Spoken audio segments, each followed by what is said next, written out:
जवान दोस्त मेरी बात लिख लें, परेशान लोग मेरी बात लिख लें, जिनके पास कुव्वत फैसला नहीं वो इस बात को लिख लें।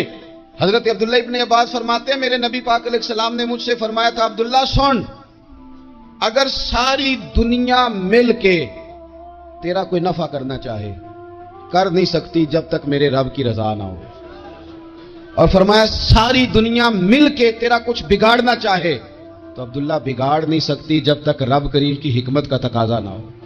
लोगों से डरना, लोगों की तरफ देखना, माहौल देख के अपने राह का ताजुन करना, हर बंदे के ख्यालात के मुताबिक ढलने की कोशिश करना, फलाना ना नाराज हो जाए, फलाना ना नाराज हो जाए, वो जिसने होना हो जाए, बस रब रसूल नाराज ना हो। अपनी जिंदगी में अपने मालिक को मौला जान के, बलिल्लाहु मौलाकुम, अल्लाह तुम्हारा मौला है, वहुव खैरुन नासिरीन, वो बेहतरीन मददगार है। तवज्जो जब भी करे रब की जानिब करे, अपने दिल का किबला दुरुस्त रखें, सोचों के जाविये सीधे रखें।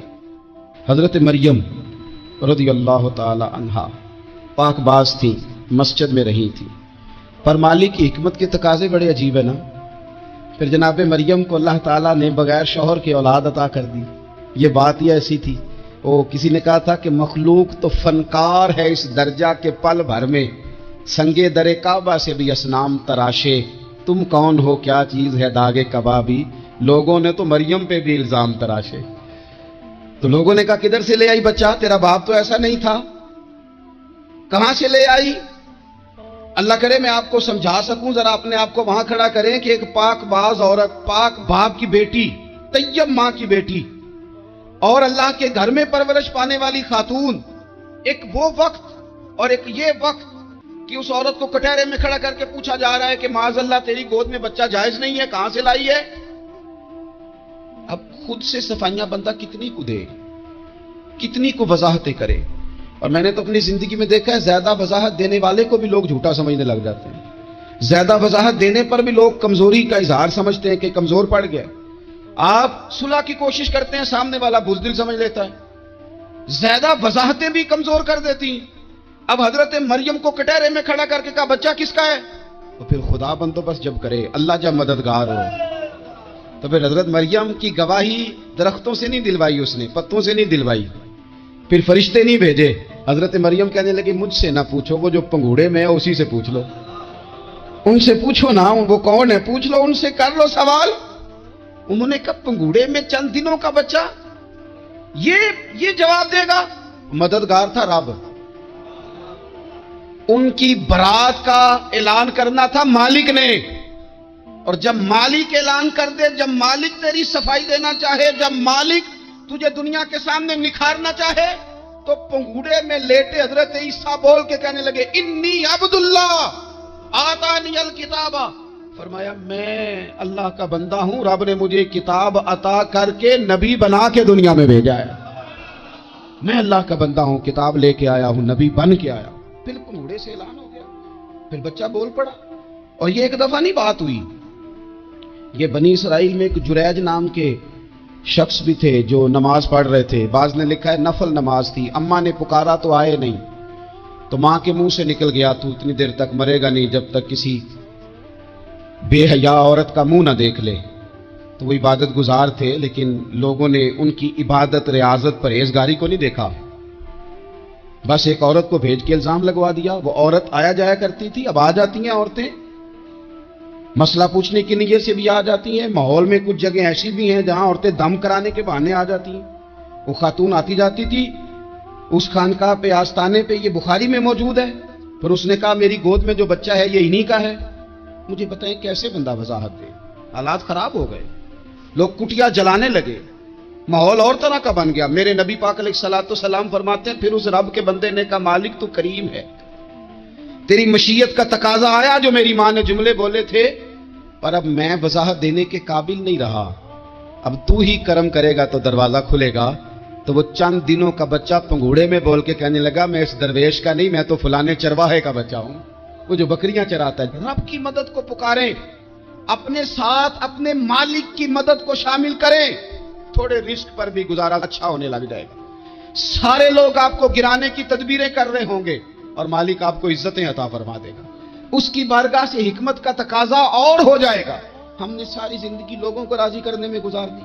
تو میرے عزیز، جب سب سے بڑھ کر وہ دیتا ہے، سب سے زیادہ نوازتا ہے، سب سے زیادہ پیار کرتا ہے، تو پھر وہ فرماتا ہے یا ایھا الذین آمنوا اذکروا اللہ ذکرا کثیرا، اے ایمان والو اپنے رب کا کثرت کے ساتھ ذکر کرو، وسبحوہ بکرۃ واصیلا، صبح و شام اسی کی پاکی بیان کرو، صبح و شام اللہ ہی کا ذکر، اسی کی پاکی۔ بہت زیادہ تفصیلات نہیں، لمبی ڈیٹیل نہیں، صرف آپ اتنا تجربہ کر لیں کہ ہم دن میں اپنی تعریف زیادہ کرتے ہیں یا اپنے رب کی تعریف زیادہ کرتے ہیں، ہمارا اپنے آپ کو سجانے سنوارنے میں خیال زیادہ رہتا ہے یا رب کی رضا پہ توجہ زیادہ رہتی ہے۔ ہمارا اب یہ مزاج بن گیا ہے کہ ہر چیز سے گھیر گھار کے ہم اپنے آپ پر ہر چیز کو لے آئے ہیں، ہم اپنے آپ سے شروع ہوتے ہیں، اپنے پر ختم ہوتے ہیں۔ میرے رسول پاک صلی اللہ علیہ وسلم نے فرمایا جو اللہ کا ذکر کرے اور جو اللہ کا ذکر نہ کرے، مثل الحی والمیت، ان کی مثال اس طرح ہے جس طرح زندہ اور مردہ کی ہوتی ہے۔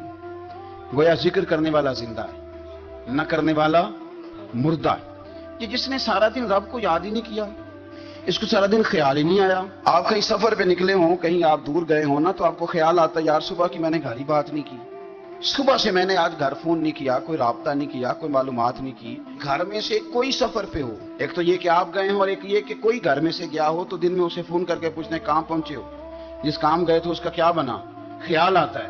اور اگر آپ نے کسی کو بھیجا ہو اور پیچھے سے فون نہ کریں تو وہ بھی کہہ دیتا ہے یار تو نے سارا دن حال ہی نہیں پوچھا۔ یعنی بندوں کے ساتھ بندوں کا رشتہ ہو تو دن میں یاد نہ کریں تو شکوہ آتا ہے، تو مجھے بتاؤ سارا دن ہی گزر جائے، ایک تسبیح بھی نہ پڑھی جائے، یعنی سارا دن بیت جائے اور انسان ایک تسبیح سبحان اللہ کی نہ پڑھ سکے، باقی اسے ساری کہانیاں آتی ہوں، باقی اسے سارا پتا ہو، لیکن سارا دن بیت گیا، 24 گھنٹے گزر گئے اور اس کو اتنی توفیق نہیں ہوئی کہ 100 دفعہ مدینے والے رسول پہ درود و سلام ہی پڑھ لیتا، سارا دن ہی گزر گیا، اس نے سوچا ہی نہیں۔ تو ہم نے یہ کیا ہے کہ ہمارا جو خاص ذکر کرنے کا مزاج اور ماحول اور شوق ہونا چاہیے تھا، وہ شوق ہمارا برقرار نہیں رہا، وہ ذوق نہیں ہمارا رہا۔ یعنی فارغ بیٹھے لوگ ہیں، بڑی دیر فارغ بیٹھے ہیں، کہتے ہیں جی میں صبح سے فارغ ہوں، بور ہو رہا تھا، کوئی سپارے پڑھ لینا تھا، کچھ تھوڑا سا نا مہربانی کر لینی تھی، کچھ آپ نے ایک تسبیح استغفار کی پڑھ لینی تھی۔ کس طرح آپ بور ہو گئے؟ آپ نے سارا دن اللہ کو یاد ہی نہیں کیا، توجہ ہی نہیں فرمائی۔ اور پھر اگر آپ اللہ کا ذکر کریں اور جس صفاتی نام کے ساتھ آپ اپنے رب کو یاد کر رہے ہیں اس کا معنی سمجھ کے کریں، یا رحمان یا اللہ، یا رحمان یا رحمان یا رحمان، جب آپ کہیں گے تو پھر عرش کا مالک بڑی رحمت نازل فرمائے۔ جب آپ کہیں گے یا کریم یا کریم یا کریم، تو پھر وہ کرم کے دروازے کھول دیتا ہے۔ آپ کا ایک خاص رنگ ہو۔ میرے نبی پاک صلی اللہ تعالی علیہ وسلم نے ارشاد فرمایا کہ تم نہ دنیا میں رہ کے مجھ پہ درود و سلام پڑھو، فرمایا قیامت میں جب تمہارا دشوار گزار گھاٹیوں سے گزر ہوگا نا، یہاں تم بیٹھو گے سوگ کے ساتھ درود پڑھو گے، لیکن فرمایا قیامت والے دن جب تمہیں دشوار گزار اور سخت راستوں سے گزرنا پڑے گا نا، تو دنیا میں سوگ کے ساتھ پڑھا ہوا درود و سلام وہاں تمہارے لیے نور بن جائے گا اور تمہیں رستہ دکھائے گا، تمہارا درود و سلام تمہیں ذوق دلائے گا۔ اور میں نے ایسے لوگ بھی دیکھے دین کے لیے وقت گزارا، لیکن جب بڑھاپے میں دانت کام نہ کرتے تھے تو وقت کے مفتیوں کو بھی مسجدوں کی کمیٹیوں نے کہہ دیا اب آپ کی سمجھ نہیں آتی، ہم نے خطیب کو یور رکھنا ہے، نہ دیکھو دنیا کی طرف، دنیا رلا دیتی ہے، نہ راضی کرو بندوں کو، بندے تھکا دیتے ہیں، نہ پیچھے بھاگو ہر وقت دنیا داروں کے، یہ انسان کو کمزور کر دیتے ہیں، وہ تو کریم ہی بڑا ہے، 2 آنسو زمین پر بعد میں گرتے ہیں، بندے کے گناہ سارے پہلے معاف فرما دیتا ہے۔ اللہ کی مدد کا حصول، اپنے مالک کی مدد کی طرف بڑھنا، آپ کو بدر کی جنگ بھی یہی درس دے گی، آپ کو احد کا میدان بھی یہی سبق دے گا، فتح مکہ بھی یہی سبق دے گا۔ میرے دوستو، جب رب مدد فرمائے، جب اللہ مددگار بنے، دوستوں سے ایک بات اکثر کرتا ہوں، میں کہتا ہوں کہ جتنے درد سے آپ امیر کو اپنی کہانی سناتے ہیں نا، اور جس طرح آپ کے آنسو بات کرنے سے پہلے گر جاتے ہیں کہ غریب ہیں، بچیاں ہیں، کاروبار نہیں، او میرے سنگیو، اس سے آدھے آنسو اپنے رب کی بارگاہ میں بکھیرو، اس کے حضور عرض گزار ہو جاؤ، اس سے طلب کرو۔ ایک وقت انسان پر زندگی میں ایسا آتا ہے کہ اسے یوں محسوس ہوتا ہے کہ میرا سایہ بھی ذرا سا پیچھے ہٹ گیا ہے، اسے یوں لگتا ہے کہ میں کسی سہارے پہ ہاتھ ڈالتا ہوں تو وہ بھاگ جاتا ہے مجھ سے، لیکن مالک کی بارگاہ ایسی عظیم بارگاہ ہے रब रसूल के आस्ताने इतने बड़े हैं कि आप जब वहां कशकोले तलब दराज करते हैं तो झोली फैलाने में देर लगती है, उनको भरने में तो कोई देर नहीं लगती। हमने अपना सोच का किबला ही दुनिया को बना लिया। ये जो अल्लाह वालों की मदद है, ये तो है नहीं, अल्लाह ही की मदद है। लेकिन ये जो सेठों की तरफ तवज्जो करना, नवाबों की तरफ तवज्जो करना, दुनियादारों की तरफ तवज्जो करना और अपना मिजाज इस तरह का बना लेना, यारो गर्दन को झुका देता है खैरात का पत्थर, जहां में मांगने वालों के सर कभी ऊंचे नहीं होते। और इकबाल कहते हैं, गैरत है बड़ी चीज जहाने तगो दो में, पहनाती है ये फक्र को ताजे सरदारा। मैं अर्ज करूंगा कि अपनी आप जब तवज्जो का किबला अल्लाह रसूल को बनाएंगे तो रब फरमाते वयरज़ुक़हु मिन हैसु ला यहतसिब, मैं ना तुझे वहां से रिस्क दूंगा जहां से कभी तेरा गुमान भी नहीं किया होगा। यहां से भी मिल सकता है, तूने सोचा भी नहीं होगा। बुखारी शरीफ में हदीस है, हज़रत जाबिर इब्न अब्दुल्लाह फरमाते हैं, नबी पाक सल्लल्लाहु अलैहि वसल्लम ने ना 300 लोगों का एक लश्कर रवाना किया किसी मुहिम के लिए, किसी जिहाद के लिए। हजरत अबू उबैदा बिन जर्राह रदियल्लाहु ताला अन्हु अमीर लश्कर थे। फरमाते हैं, गुर्बत इतनी ज्यादा थी, भूख इतनी ज्यादा थी कि एक एक खजूर दिन में एक वक्त खाने को मिलती थी, और एक कुछ दिन ऐसे आए कि अब खजूर भी नहीं मिल रही। फरमाते हैं, इतनी ज्यादा भूख लगी मुजाहिदीन को, 300 बंदा पत्ते खा के गुजारा होने लगे। ये बुखारी में मौजूद है। आप फरमाते हैं कि दरिया के किनारे हमारा पड़ाव था, ठहराव था। जब भूख से निढाल हो गए ना, वयरज़ुक़हु मिन हैसु ला यहतसिब, अल्लाह वहां से रोजी देता है, गुमान भी नहीं होता। फरमाते हैं, एक मछली अल्लाह ताला ने दरिया के किनारे भेजी।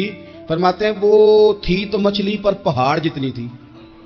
बुखारी में लफ्ज हैं, हजरत जाबिर इब्न अब्दुल्लाह रदियल्लाहु ताला अन्हु फरमाते हैं, 300 आदमी 18 दिन तक उस मछली को खाते रहे, मछली खत्म ही नहीं हुई। मछलियां नहीं, मछली। कहते हैं 18 दिन 300 बंदा खाता रहा, मछली खत्म ही नहीं हुई।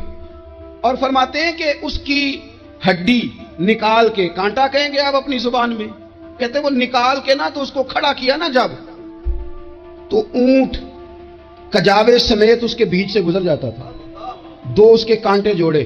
फरमाते हैं, वो उसका गोश्त हम खाते थे और उसकी चर्बी बतौर तेल के हम जिस्मों पे मलते थे, बीमारों को उससे सुकून आता था, तंदुरुस्ती शिफा होती थी। फरमाते हैं, हम खाया भी हमने और कुछ लेके हम मदीने भी गए, और कुर्बान जाए नबी पाक ने भी उसमें से खाया।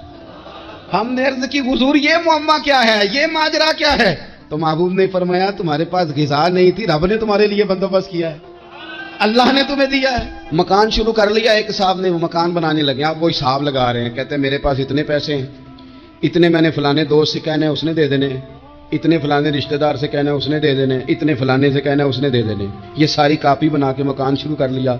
जो रोज कहता था ना कोई हुक्म हो जाते दसी, सबसे पहले उसको कहा मियाँ पैसे चाहिए। वो कहता हो कल ही मुंडा टोरिया, कहते तू परसों 10 दाते लभ जाने सन।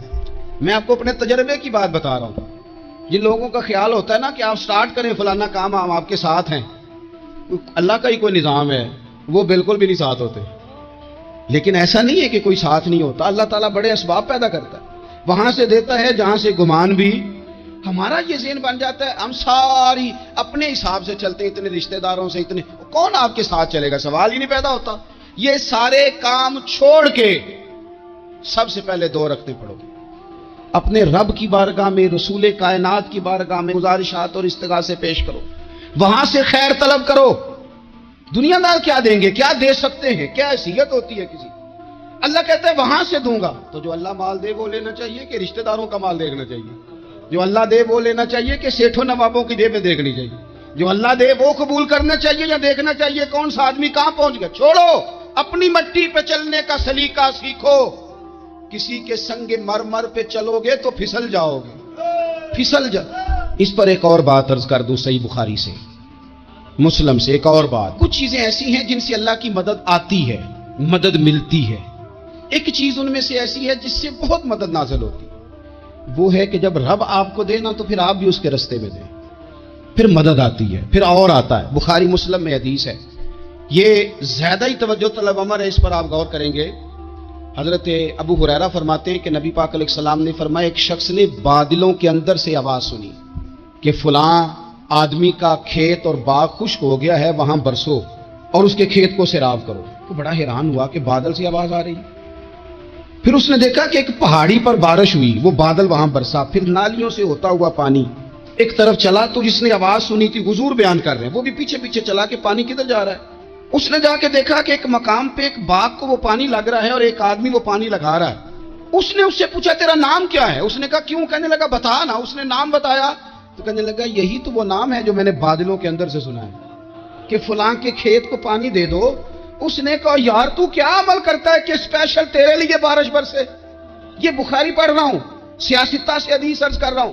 اس سے پوچھا تو کیا کام کرتا ہے کہ جناب اللہ تبارک و تعالیٰ کا حکم کرم آیا کہ خاص تیرے لیے پانی برسے اور تیرے کھیت کو سیراب کرے. تو اس نے کہا چھوٹا ذمہ دار ہوں, پر جب فصل اگتی ہے تو 3 حصے کرتا ہوں.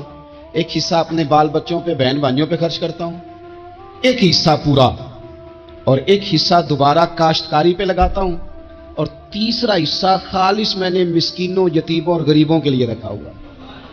وہ جو تیسرا حصہ, اللہ کرے آپ سمجھیں, وہ رب کے بندوں پہ تیسرا حصہ خرچ کرتا ہے نا, تو کریم مالک نے فرمایا جہاں سے غریب کا حصہ جاتا ہے وہ کھیت خشک نہیں رہنا چاہیے. وہ جہاں سے مسکین روٹی کھاتے ہیں وہ خشک نہ رہے. جہاں سے یتیموں کو کچھ آتا ہے کہیں اس کی فصل رہ نہ جائے. میں اور آپ بھی اگر اپنے مال میں مسکینوں, یتیموں, غریبوں کے حصے رکھ لیں گے تو فصلیں خشک نہیں رہیں گی. ان کے اندر تازگی آئے گی, نور آئے گا, کرم آئے گا, خاص کر خدا کی رحمت برسے گی. مدد اللہ سے چاہیں, اپنی توجہات کا مرکز رب رسول کی ذات کو بنائیں, پھر آپ محسوس کریں گے کہ بڑی جلدی اللہ تعالیٰ کی مدد آنے لگی ہے. کبھی آپ صرف کہہ دینا میرا رب میرے ساتھ ہے, اس لفظ میں اتنی طاقت ہے کہ دشمن ویسے زہر ہو جاتا ہے. زندگی میں کسی سے بھی لڑائی ہو تو اچھی طرح سوچ لیں کہ اللہ اس طرف ہے یا اس طرف ہے. اگر آپ زیادتی پہ ہیں تو پھر رب مظلوم کی جانب ہے. اگر اللہ کی مدد آپ کے ساتھ ہے تو دنیا کی کوئی طاقت آپ کو گرا نہیں سکتی. اور اگر آپ مظلوم کے مقابلے میں ظالم بن کے آپ کھڑے ہو گئے ہیں اور آپ نے رویہ وہ اختیار کیا ہے کہ جس میں مدد نہیں آئے گی, تو پھر یاد رکھ لیں کہ آپ کوئی بھی ہیں, کہاں بھی ہیں, آپ کمزور ہیں. طاقتور تھے ابتدائے اسلام میں, ظاہری طاقت تھی کفار مکہ کے پاس, وہ ڈنڈوں سے مارتے تھے غریبوں کو, ان کے ہاتھوں میں ڈنڈے تھے, پر خدائی طاقت ان مظلوموں کے ساتھ تھی. صاحب زرقانی نے لکھا ہے حضرت زنیرہ رضی اللہ تعالیٰ عنہ ایک لونڈی ہے, غریب ہے, ماڑے دا کی کام محمد نہ سجانا یا رونا, غریب سادی بی بی اور لونڈی کنیزہ, ایک مشرک کی کنیزہ تھی. انہوں نے کلمہ پڑھ لیا. وہ ڈنڈوں سے مارتا, دروں سے مارتا, تکلیف دیتا. حضرت زنیرہ رضی اللہ تعالیٰ عنہ کو اتنا مارا, اتنا مارا. اب آپ ایک اور پہلو پر بھی غور کریں, مار بھی پڑ رہی ہے پر خدا ادھر ہی ہے, اللہ کی مدد ادھر ہی ہے. رب کہتا ہے کہ پہلے تو صبر کرنا, ان اللہ مع الصابرین, تو صبر کرے گا تو پھر رب کی معیت ملے گی. ذرا ٹھہرنا, تو تھوڑا ڈٹنا. ان الذین قالوا ربنا اللہ ثم استقاموا تتنزل علیہم الملائکہ, تو کہے اللہ میرا رب ہے, پھر تو پہلے ڈٹ, پہلے تو نے ڈٹنا ہے. ثم استقاموا, جو ڈٹ گیا, تتنزل علیہم الملائکہ, ڈٹنے والے کے لیے مدد آتی. پہلے تھوڑا ٹھہرنا پڑتا ہے, پہلے تھوڑا صبر کرنا پڑتا ہے, حوصلہ کرنا پڑتا, اس کے بعد مدد آتی. مار پڑ رہی ہے, مارا جا رہا ہے. حضرت زنیرہ کو ان کا مالک جو ہے ظاہری آقا وہ مار رہا ہے, یہ کنیزہ ہے, اتنا مارا, اتنا مارا, ان کی بینائی چلی گئی, نظر آنا بند ہو گیا. ابو جہل آیا اور کہنے لگا زنیرہ دیکھا نا ہمارے بت تیری آنکھیں لے گئے, معاذ اللہ, لات و منات ہمارے بتوں نے تجھے اندھا کر دیا. اب ایسا نہیں ہے کہ بی بی روتی جا رہی ہے, روتی جا رہی ہے, مایوسی مایوسی, معاذ اللہ, پریشانی, غریبی بڑی ہے, پوچھنے والا کوئی نہیں, یہ باتیں نہیں. کیا جملے ہیں خاتون کے, کیا لفظ ہیں. ابو جہل نے تنزیہ کہا, معاذ اللہ, کہنے لگا دیکھا نا ہمارے بتوں نے تجھے اندھا کر دیا. تو جناب زنیرہ آنکھوں کی بینائی گئی ہے, رات کو گئی ہے, دکھ ابھی تازہ ہے, لیکن اللہ پہ جو توکل ہے, اپنے مالک سے جو رشتہ ہے وہ اتنا مضبوط ہے, اتنا طاقتور ہے, اس میں اتنی گہرائی ہے کہ حضرت زنیرہ بول کے نا اتنی قوت سے بولی, اتنی طاقت سے بولی کہ پورے کفر پر لرزہ طاری ہو گیا. فرمانے لگی تمہارے بتوں کی کیا اوقات ہے, कि मेरी बिनाई ले जाएं। ये मेरी रब की हिकमत का तकाजा है। जब तक उसने चाहा जुनैरा देखती रही, और जब उसने चाहा जुनैरा की आंखों की बिनाई चली गई, और अगर वो चाहेगा ना तो बिनाई वापस भी कर देगा। अगर हो ज़ौक़े यकीन पैदा तो कट जाती हैं जंजीरें, अगर वो चाहेगा तो बिनाई आ भी जाएगी। हजरत जुनैरा ने रात को ये लफ्ज कहे, अबू जाल और सारे कुफ्फार डर के सुन के चले गए। आप इत्मीनान से आके बिस्तर पे सोई। जब सवेरे उठी तो अल्लाह ने आंखों की रोशनी वापस कर दी थी। आंखों की अब छड़ी पकड़ी है, बाजारों में घूमती है, कहती है बुलाओ किधर है तुम्हारे नातो मनार, देखो मेरे रब ने रोशनी वापस कर दी। आकर मेरे साथ इधर आ, सितमगर हुनर आजमाए, तू तीर आजमा हम जिगर आजमाए। बीमार लोगों याद रखो, कह दिया डॉक्टर ने कि तू बड़ा बीमार है, तू बड़ा कमजोर है, ये हो गया वो हो गया, तो डॉक्टर अपने इल्म के मुताबिक बात कर रहा होगा, तो वो जो मेरा रब चाहेगा। कमजोर हो जाना, परेशान हो जाना, तकलीफ में आ जाना, पता नहीं बात हो गई है तो जाने क्या हो जाएगा। अपनी जिंदगी के अंदर अपने रब से रिश्ता मजबूत करें, रसूल कायनात से रिश्ता मजबूत करें, अल्लाह वालों से रिश्ता मजबूत करें। हजरत जुनैरा ने पैगाम दिया कि जिंदगी में जो जीना चाहते हैं तो वो रब का नाम लेके जी सकते हैं। जो अपनी जिंदगी में खुशियां देखना चाहते हैं तो रसूलुल्लाह के नाम पर खुशियां देखी जा सकती हैं। तवक्कुल की बुनियाद पर बंदा खुशियां ले सकता है। और अगर इंसान में तवक्कुल नहीं है तो फिर वो इस काले जादू से भी डर रहा है, वो नीले से भी डर रहा है, वो पीले से भी डर रहा है, वो फलाने से भी डर रहा है, वो मेरे खिलाफ फलाना रिश्तेदार साजिश कर रहा है तो डर रहा है, फलाना मेरे बारे में ये कर रहा है तो डर रहा है, वो पता नहीं दुनिया इधर हो जाएगी तो क्या हो जाएगा, उठ बांध कमर क्यों डरता है, फिर देख खुदा क्या करता है। तो इस सारी गुफ्तगू का निचोड़ आपको ये अर्ज किया है। सबसे पहले तो ये कि मैदानों में मदद भी अल्लाह की, रिस्क में मदद भी अल्लाह की, फसलें खुश्क हों तो मदद फिर भी अल्लाह करे, तो फिर सारी मदद, और अगर इंसान बीमार हो तो फिर भी मदद अल्लाह की। तो अपने अल्लाह की जानिब तवज्जो को बढ़ाएं, आप अल्लाह से मदद के सवाली बने। तिरमिजी की एक हदीस है, मैं आपको जिंदगी का तजर्बा बताता हूं कि जब मैं बड़ा परेशान होता हूं तो ये वाली रवायत खोल लेता हूं, मजा देती है। मेरे नबी पाक अलैहिस्सलाम ने फरमाया, अपने दुख सेठों नवाबों को ना कहना, मालदारों को ना कहना, वरना अल्लाह तुम्हें कभी गनी नहीं करेगा। फरमाया अपने दुख अपने रब की बारगाह में अर्ज करना, जल्दी करे या देर से करे, अल्लाह तुम्हें लोगों से बेनियाज कर देगा, अल्लाह तुम्हें गनी कर देगा। रात को बैठो ना उसकी बारगाह, उसे दुखड़े सुनाओ, छोटी छोटी बातें। हुजूर ने फरमाया नमक भी मांगो तो रब से मांगो, छोटी छोटी बात से शुरू करो ना। जब बंदा शुरू करता है ना छोटी छोटी चीजें, तो बड़ी सारी चीजें ये इस तरह होता है जैसे बंदा रब से गुफ्तगू कर रहा है, मालिक मुझे ये चाहिए, मालिक मैं यहाँ कमजोर हूँ, अल्लाह मैं यहाँ परेशान। आप ये करके तो देखें, लंबी लंबी दुआएं मांग के तो देखें। उसके इंसान का सबसे ज्यादा ताल्लुक उसके रब करीम के साथ होता है।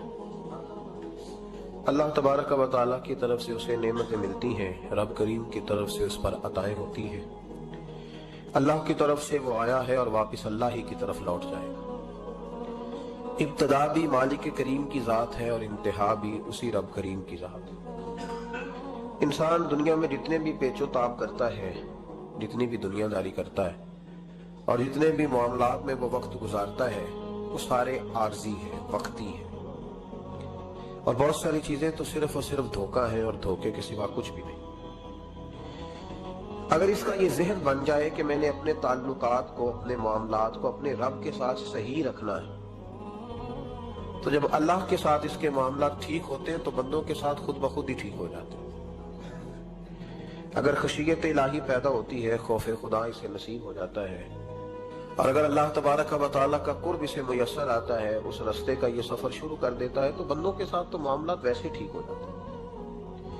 इसलिए कि जब अल्लाह से डरेगा, ना धोखा करेगा, ना फरेब करेगा, ना झूठ बोलेगा, ना किसी शख्स के साथ बददियानती करेगा, जब अल्लाह के साथ इसका ताल्लुक ठीक है, और जब ये अपने आप को आजाद समझेगा ना कि मैं हूं और मैं ही हूं और मैंने ही चलना है, तो फिर ये अपनी मर्जी से मामलात को चलाएगा तो खराबी पैदा होगी। अल्लाह तबारक व तआला के साथ इंसान का जो रिश्ता है, उसमें इंसान की कुछ कमजोरियां आड़े आती हैं, गुनाह हो जाते हैं, गलतियां हो जाती हैं। उन गलतियों के बाद अपने रब करीम के साथ अपने ताल्लुक को मजबूत करने के लिए अल्लाह रसूल ने जो हमें वजीफा दिया उसको इस्तिगफार कहते हैं। इस्तिगफार वैसे इसका लुग़वी माना तो ढांपना होता है, یہ غفر سے بنا ہے، لیکن اس کے اصطلاحی معنی یہ ہے کہ جو گناہ انسان سے ماضی میں ہو جائے ان سے معافی چاہنے کا نام استغفار ہے۔ کچھ لوگ توبہ اور استغفار کا لفظ اکٹھا بولتے ہیں، لیکن توبہ کا معنی ہوتا ہے آئندہ گناہ نہ کرنے کا وعدہ کرنا، اور استغفار کا معنی ہوتا ہے پچھلے گناہوں سے اللہ کے حضور معافی مانگنا۔ اگرچہ مفہوم کے لحاظ سے یہ ہم معنی ہی بنتے ہیں، لیکن ان کا جو اصطلاحی مفہوم ہے وہ یہ ہے کہ جب آپ پچھلے گناہوں سے معافی مانگ رہے ہوتے ہیں تو اس کو استغفار کہتے ہیں۔ اللہ تعالیٰ نے اس استغفار کو بڑا پسند فرمایا، بڑا پسند فرمایا، اور یہ استغفار کے جملے مالی کو اتنے پسند آئے کہ اللہ نے نبی پاک علیہ السلام کو بھی حکم دیا، کہا محبوب آپ بھی میری بارگاہ میں استغفار کریں۔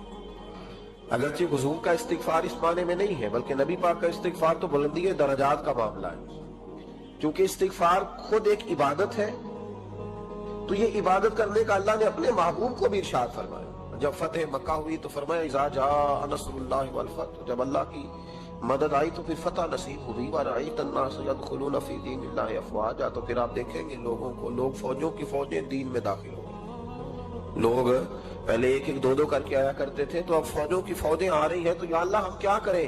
تو رب کریم نے فرمایا محبوب فسبح بحمد ربک واستغفر، اپنے رب کے لیے حمد کرو، تسبیح پڑھو اور استغفار کرو۔ کیا کرو؟ استغفار، معافی مانگو، اس کے حضور آہذاری کرو، استغفار کرو۔ مانا یہ ہوا کہ جب تو غلطی ہو جائے پھر بھی استغفار کرو، جب اللہ زیادہ نعمتیں دے پھر بھی استغفار کرو۔ ہمارے ہاں یہ ہوتا ہے کہ جب تو کوئی نقصان ہوتا ہے تو وہ اللہ کی طرف سے ہوتا ہے، نقصان ہو جائے تو کہتے ہیں اللہ کی مرضی تھی، اور فائدہ ہو جائے تو کہتے ہیں میں نے محنت ہی بڑی کی تھی، میری جدوجہد بڑی۔ ایک بچہ ایک دفعہ میرے پاس کہیں انٹرویو کے لیے جا رہا تھا تو دعا کرانے آیا، کہنے لگا میں نے وہاں جانا ہے، دعا کیجیے گا اللہ تعالیٰ کامیابی دے۔ میں نے دعا کی، کچھ اس کو پڑھنے کو بتایا، لیکن کامیاب نہ ہو سکا، لوٹ آیا۔ تو میں نے پوچھا کہ کیا بنا؟ کہنے لگا حضرت صاحب بس اللہ کی مرضی تھی، اللہ کی مرضی تھی۔ پھر ایک دفعہ گیا تو نہ کہا اللہ کی مرضی تھی، تیسری دفعہ گیا کامیاب ہو گیا۔ تو بھئی اب کیا بنا؟ کہنے لگا جی جب میں داخل ہوا تو اس نے جاتے ہی مجھ سے پوچھا سب سے پہلا سوال یہ کہ تمہیں جنرل نالج کی بھی کچھ معلومات ہے، یہ شعبے کے آدمی ہو؟ تو میں نے کہا جناب پوچھیے۔ تو انہوں نے پاکستان کا حدود اربہ پوچھا تو میں نے فٹافٹ بتا دیا۔ پھر انہوں نے مجھ سے پوچھا کہ یہ جو مینار پاکستان ہے اس کی تجویز کس شخص نے دی تھی؟ تو میں نے فٹافٹ اس کا بھی نام بتا دیا۔ پھر شارٹ ہینڈ کے ایک دو سوالات اس نے کیے تو وہ بھی میں نے بتا دیے، تو الحمدللہ کامیاب ہو گیا۔ میں نے کہا بیٹے جب تو ناکام ہوا تھا تو اللہ کی مرضی تھی، اور کامیاب ہوا ہے تو میں لگا دیے، اب اللہ کی مرضی کدھر گئی؟ یہ اتنا بڑا نقص ہے انسانی فطرت کا، اتنی بڑی کمزوری ہے کہ معاذ اللہ تعالیٰ ہم کمزوریاں قدرت کے کھاتے میں ڈال دیں، اور ناکامیاں قدرت کے کھاتے میں، اور کامیابیاں کیا تماشا۔ حالانکہ ہونا یہ چاہیے تھا کہ جہاں انسان کمزور پڑے تو کہے میری غلطی تھی، میری غلطی تھی۔ صوفیاء یہ سبق دیتے ہیں، اللہ کے بندے یہ پیغام دیتے ہیں کہ جب تم کہیں ناکام ہو جائے تو سمجھ جائے تیری، اور جب تو کامیاب ہو جائے تو سمجھ رہے اللہ راضی ہو گیا تھا، اللہ نے رحمت کر دی، اس نے فضل کیا۔ تو یاد رکھیں استغفار، کئی چیزوں پہ استغفار ہوتا ہے، کئی چیزوں پہ، اور استغفار کا نفع ملتا ہے۔ کیا نفع ملتا ہے؟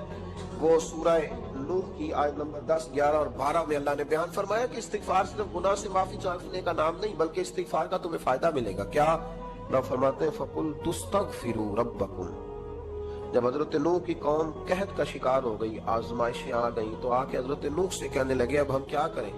تو کیا کہا حضرت نوح نے؟ فرمایا فَقُلْ تُسْتَغْفِرُوا رَبَّكُمْ، آپ نے فرمایا اپنے رب سے استغفار کرو، اپنے رب سے۔ انہوں نے قحط کی بات کی، انہوں نے کہا کہ کھیتیاں اجڑ گئی ہیں، بارش نہیں ہو رہی، قحط کی بات کی۔ آپ نے کیا کہا؟ استغفار کرو، کیونکہ انہو کان غفارا، بے شک اللہ بڑا ہی بخشنے والا۔ وہ کیا کرے گا؟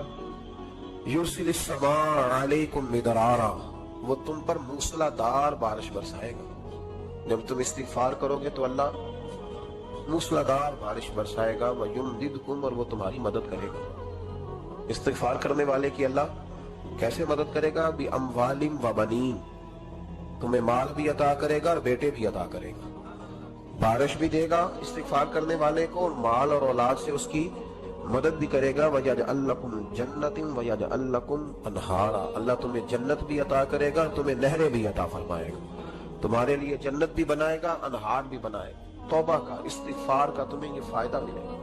एक इस्तिगफार, हमारे बुजुर्गों ने वो लिखा है कि जब इंसान को अल्लाह नेमतें देता है तो फिर रब का हुक्म है कि उस पर शुक्र भी करे। नेमतों पर अल्लाह का शुक्रिया ना करने पर भी इस्तिगफार करना। भाई अल्लाह तूने बड़ा कुछ दिया था पर मैं शुक्र अदा इस पर भी। हमारा तो अब ये हाल है कि जो हमारे पास चीजें हैं वो हम कहते हैं ये तो मेरा हक था, लेकिन जो नहीं वो मुझे फटाफट मिलनी चाहिए। मतलब अगर मेरे पास सेहत है तो इसको मैं अपना हक समझ लेता हूँ कि ये तो मेरा, ये चूंकि ठीक है जी, ये तो सही है, तंदुरुस्ती है, ये तो ठीक है, लेकिन कार कोई नहीं, वो जरा मिल जानी चाहिए। औलाद तो मेरे पास है, वो तो मेरा हक था, मेरा राइट था, माज़अल्लाह वो तो हमने हक बना लिया। और मेरे पास बंगला कोई नहीं, वो मुझे फटाफट मिल जाना चाहिए। भाई ये किस तरह तेरा हक था, किस हिसाब से? यानी जो चीजें हैं उनको संभालने की फिक्र नहीं है, और जो नहीं है उनके तलब की फिक्र लगी हुई है।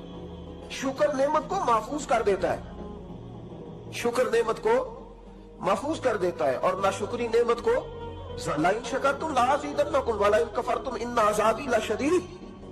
अल्लाह फरमाते शुक्र कर, मैं तेरी नेमतों में इजाफा कर दूं, और नाशुक्री करेगा तो अजाब दूंगा। शुक्र नहीं ना होता, शुक्र नहीं होता। देखिए ना, 100 रुपए अब्बा जी ने दिया एक बच्चे को और उसको कहा कि जा दुकान से कुछ चीज ले आ, तो वो 100 रुपया उसने रास्ते में जाते कहीं फाड़ दिया, जब गवा दिया, तो अब वालिद से दोबारा 100 मांगता है, तो वालिद कहता है पहले 100 का तूने क्या किया? नहीं समझ आई आपको मेरी बात? पहले 100 का क्या किया? तो वो कहेगा जी मेरा दिल करता तो मैंने फाड़ दिया। जवान बच्चा है, समझदार है, 12-14 साल का है, मेरी मेरा दिल किया था, मैंने फाड़ दिया, खत्म हो गई बात। तो नया 100 दे देगा? सुभान अल्लाह, कितने खुश हो के आप कह रहे हैं नहीं दे देगा। ये कैसे हो सकता है? भाई करोड़पति वालिद भी हो तो 100 का नोट दोबारा देता क्यों? बेटा नहीं उसका, प्यार नहीं, क्यों नहीं दे रहा? वो कहता तूने मेरे पहले 100 की कदर नहीं डाली, नया तुझे कैसे मिल जाए? तूने ख्याल ही नहीं किया, तूने जद्दोजहद ही नहीं की, तूने। हजरत मुल्ला रूमी ने मिसाल दी है, जनाब रूमी फरमाते हैं कि बगैर मेहनत के लोगों को अल्लाह ने नेमतें दी है तो उन्होंने शुक्र ही नहीं अदा किया। अंधे से पूछ,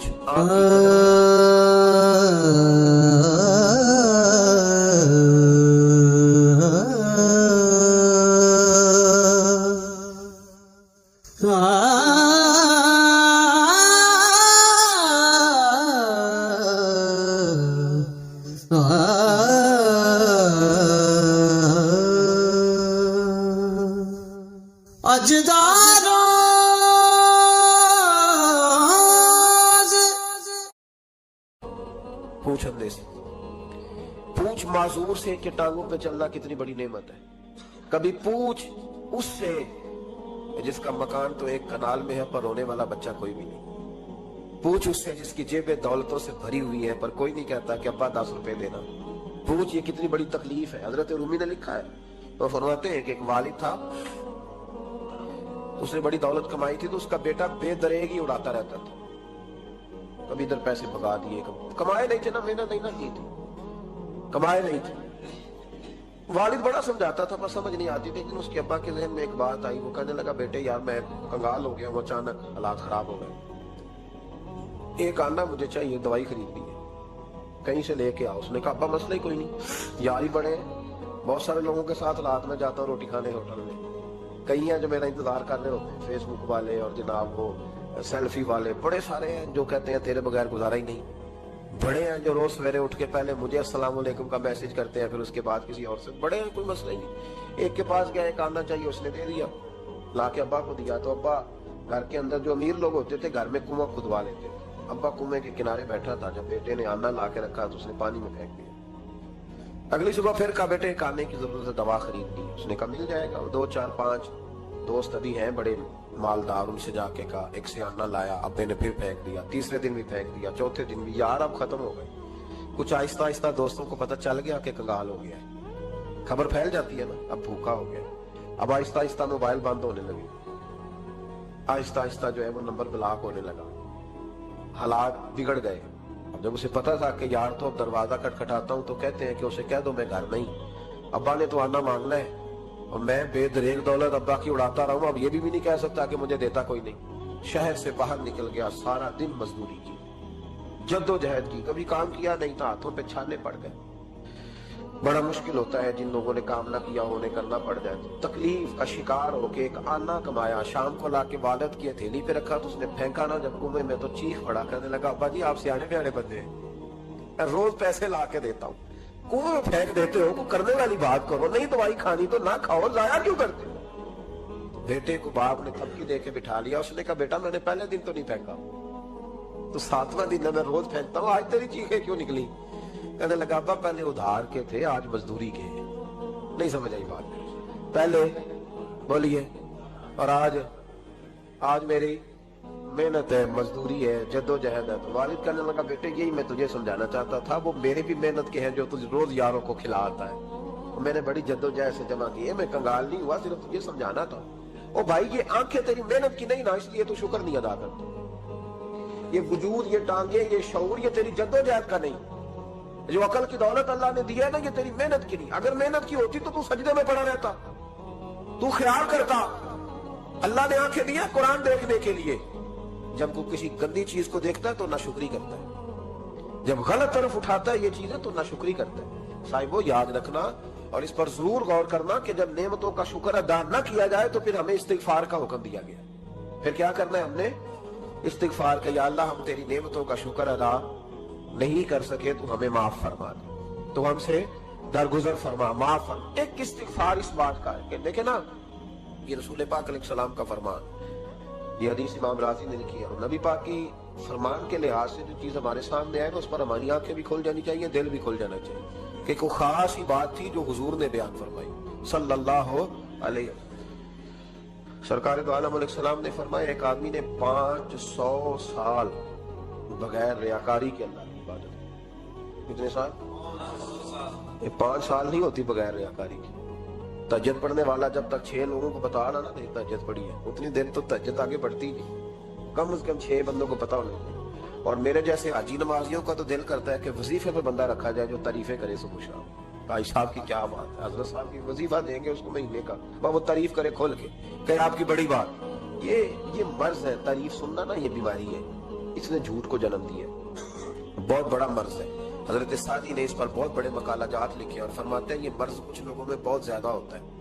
एक अमीरों में, अमीर लोग नाराज ना हो जाए पर उन्होंने कहा है तो कोई हिकमत होगी ना, अमीरों में तारीफ सुनने का मर्ज बहुत ज्यादा होता है। फरमाते हैं एक बादशाहों में और तीसरा औरतों में, इनमें ये बीमारी बहुत ज्यादा होती है। कोई तारीफ ना करे तो खुद अपनी करनी शुरू कर देते हैं, खुद ही कह देते हैं कि क्या बात है, मेरे अब्बा जी थे वो 100 वाल चलता सी 150 बंदा टुकर कर, अब्बा जी भी छड़ तू दस तेरे किन्ने चल दे, तेरे को किन्ने बंदे रोटी खाते, अपनी बात करना। इकबाल कहते थे तो वो आबाद तुम्हारे ही मगर तुम क्या हो, हाथ पे हाथ धरे मुंतजिरे फिरदा, अब्बा जी की दादाजी के छोड़ अपनी कर, हमें तो तेरा पता है, तू अपनी बात कर, तेरे अंदर भी कोई चीज है कि नहीं। अब्बा दादा तो सबके बड़े, हजरत आदम की औलाद है तो हजरत आदम नबी थे, तो बाप दादा तो सबके बड़े बड़े ही हैं। बात ये है कि अपनी बात करनी चाहिए ना। तो ये बीमारी है, ये नुक्स है। 500 साल बगैर रियाकारी की इबादत, और बयान मेरे नबी करीम अलैहिस्सलाम फरमा रहे 5, बोलिए, ये बहुत बड़ा मसला है। दिखावा ना हो, रियाकारी ना हो। हम मजालस में जाते हैं ना जनाब, महफिल में, तो लिस्ट मिलती है, ये जज साहब ने सदारत है, इन्होंने खुसूसी तावन किया है, तो ये फलाने साहब है, तो इनका भी नाम लेना है। तो मैं कभी कभी कह देता हूँ कि यार आपने तो कहा था ये नबी पाक की तारीफ की महफिल है, और यहाँ आपने लिस्ट लगा दी है पूरी तारीफ करने वालों। कुछ जरूरी है किसी का नाम लेना और उसका जनाब जिक्र करना और इश्तिहार पे उसकी फोटो आना, ये कुछ जरूरी है? वैसे भी कोई अच्छा लगता है कि नबी पाक के नाम की महफिल और मैं सदारत कर रहा हूँ? डरना चाहिए ना मुझे अल्लाह ताला, हुजूर की महफिल और मेरी सदारत। इस पर कभी गौर करें। अगर कोई राह तरीकत का मुसाफिर होगा तो तड़प जाएगा कि नबी पाक के नाम की महफिल और सरपरस्ती एक ऐसे आदमी की जिसको वुजू तक नहीं करना आता। चे माना दादा वो धंधा है बात अल्लाह ताला, जिसका जो दिल करे वो करता जाए। 500 साल बगैर रियाकारी की इबादत की, 5 बड़ा मुश्किल होता है। हुजूर फरमाते हैं यही बंदा जब अल्लाह के हुजूर खड़ा किया जाएगा तो रब करीम इससे कहेगा कि चलो इसको मेरे फजल से जन्नत में लेगा। वो अर्ज करेगा मालिक फजल तो ठीक है पर 500 साल लगाए मैंने। 5 वो मौलवी साहब मेरी तरह के बेचारे जो इमाम मस्जिद होते हैं ना, तो वो भी कहते हैं जब मैं आया था तो 30 बच्चे थे मस्जिद में, अब 80 हो गए। और भाई ये बंदों को बताने की क्या जरूरत है, ये तो अल्लाह की रिदा के लिए है। तो छोड़, اس میں اتنا تذکرہ کرنے کی کیا حاجت ہے؟ 500 سال جس نے لگائے، بول پڑا یا اللہ 500 سال لگائے اور تو کہتا ہے کہ اس کو میرے فضل سے لے جاؤ. تو رب کریم نے فرمایا چلو کوئی نہیں، پھر انصاف کر لیتے ہیں. الٹی آنکھ کی روشنی نکال کے ترازو کے ایک پلڑے میں رکھو اور 500 سال کی بغیر ریاکاری کی عبادت دوسرے پلڑے میں رکھو.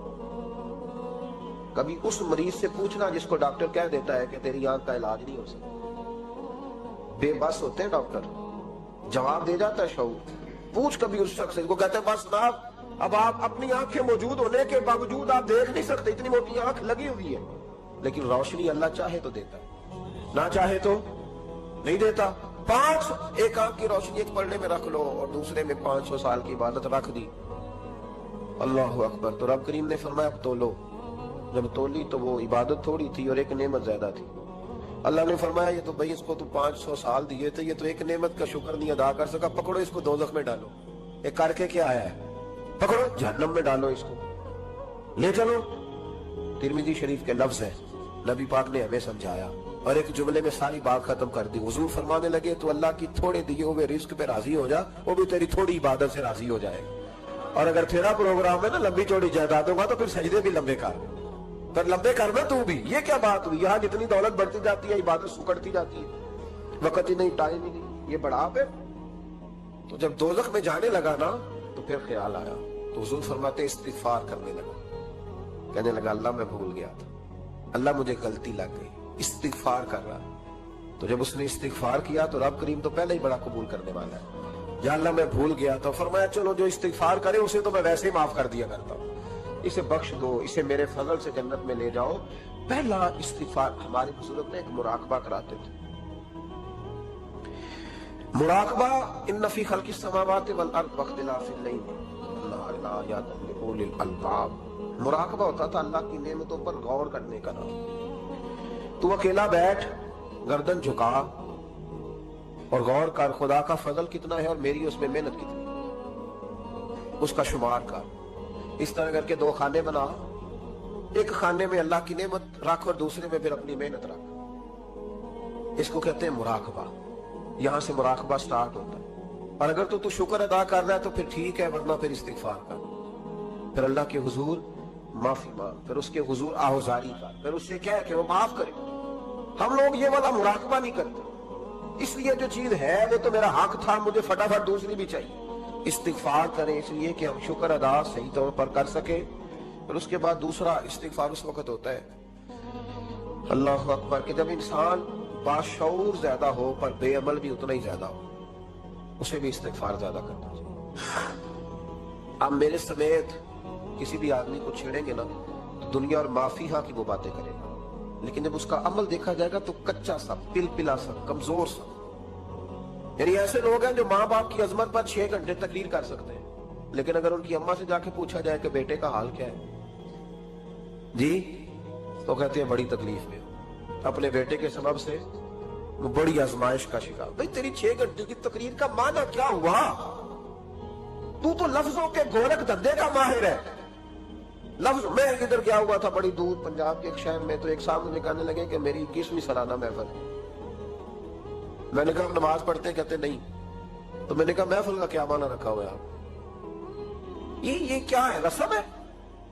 فلاں بہت بڑے عالم کو میں نے بلایا، فلاں کو بلایا، فلاں نعت کا بھی. یہ کیا ہے؟ اگر تو نمازی نہیں آج تک، اس کو کیا سمجھتا ہے؟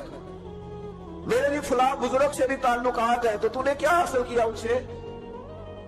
تعلقات کا کیا مطلب ہوتا ہے؟ فوٹو آتی ہے ساتھ، اخباروں میں تصویر لگ گئی، فیس بک پہ آ گیا کہ میں ان سے ملا ہوں، اتنا تعلق ہے؟ یہاں تو بھائی خوشبو کے قریب سے بندہ گزر جائے تو خوشبو آنے لگ جاتی. تو نے پایا کیا؟ شعور ہونا اور عمل نہ ہونا بہت بڑی مصیبت ہے. اس سے اللہ کی بارگاہ میں استغفار کرنا چاہیے. یعنی انسان کو عقل ہو، پتہ ہو، خبر ہو، اور اس کے پاس ڈھیلے کا عمل نہ ہو. اس کو 3400 حدیث آتی ہو کہ نماز نہ پڑھنے والے کی سزا یہ ہے، پھر بھی نہ پڑھے تو سزا ہے کہ نہیں اللہ کی طرف سے؟